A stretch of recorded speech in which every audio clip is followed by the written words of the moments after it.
Operation સિંદૂર બાદ સૌથી મોટા સમાચાર છે તે અત્યારે ન્યૂઝરૂમમાં સરકાર અને સંગઠનમાં અટવાયેલી પ્રક્રિયાઓ ફરી તેજ બની છે અને ગુજરાતમાં આગામી થોડા સમયમાં સરકારમાં ફેરફાર છે તે નક્કી માનવામાં આવે છે।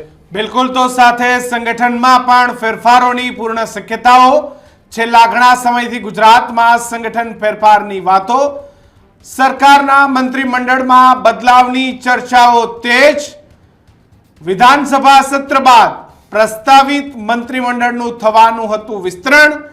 ભારત પાકિસ્તાન વચ્ચે ઘર્ષણ બાદ પ્રક્રિયા ફરી શરૂ થયાની ચર્ચાઓ। સરકારના મંત્રીમંડળમાં નાનું અથવા તો જમ્બો મંત્રીમંડળની ચર્ચા। હાલ મુખ્યમંત્રી સિવાય 8 કેબિનેટ મંત્રી અને 8 અન્ય મંત્રીઓ।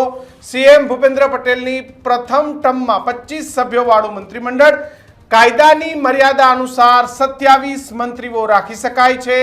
બંધારણના અનુચ્છેદ 164 મુજબ સભ્યોની 15%ની સંખ્યામાં મંત્રીમંડળ હોઈ શકે છે, એટલે 182 સભ્યોના 15% અનુસારે 27 મંત્રીઓ હોઈ શકે છે। પરંતુ કિશન, મહત્વનો સમાચાર, 2 મંત્રીઓ પુત્ર મોહમાં પોતાનું પદ ગુમાવી શકે છે। કોંગ્રેસમાંથી બીજેપીમાં આવી ધારાસભ્ય બનેલા નેતાઓને પણ પ્રતિનિધિત્વ મળી શકે છે।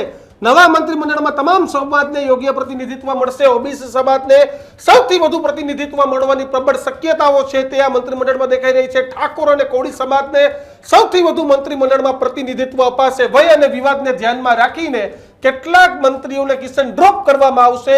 ભૂપેન્દ્ર પટેલની સરકારમાં જમ્બો વિસ્તરણ છે તે હવે નક્કી માનવામાં આવી રહ્યું છે। તો 2 થી 3 મંત્રીઓ બાદ કરતા તમામ પડતા મુકાશે તેવો પણ કિશન સૂત્રોએ દાવો કર્યો છે। બિલકુલ, એટલે કે હાલની સરકારમાં રાજ્ય કક્ષાના જે 2 મંત્રીઓ છે તેમને કેબિનેટનું સ્થાન મળશે।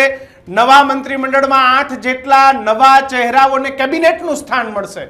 સીએમ ભૂપેન્દ્ર પટેલ પ્રથમ મંત્રીમંડળમાં જેમના 25 મંત્રીઓ હતા, 10 કેબિનેટ, 5 સ્વતંત્ર પ્રભાર અને કુલ 14 રાજ્ય કક્ષાના મંત્રી હતા। નવું મંત્રીમંડળ 25 થી 27 લોકોનું હોઈ શકે છે। ઓપરેશન સિંદૂર બાદ સૌથી મોટા સમાચાર કે ભારતીય જનતા પાર્ટીમાં સરકાર અને સંગઠનની અંદર જે પ્રક્રિયાઓ અટવાયેલી હતી એ તેજ બનવાની છે।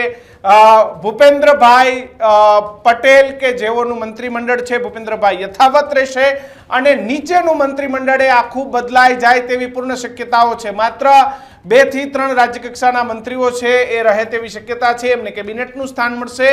બાકીનું આખું મંત્રીમંડળ બદલાય તેવી પૂર્ણ શક્યતાઓ છે। સંગઠનના નવા પ્રદેશ પ્રમુખ અને સંગઠનનું પ્રદેશનું માળખું એ તૈયાર થયા બાદ ગમે તે ઘડીએ ભૂપેન્દ્રભાઈ પોતાનું નવું મંત્રીમંડળ બનાવી શકે છે।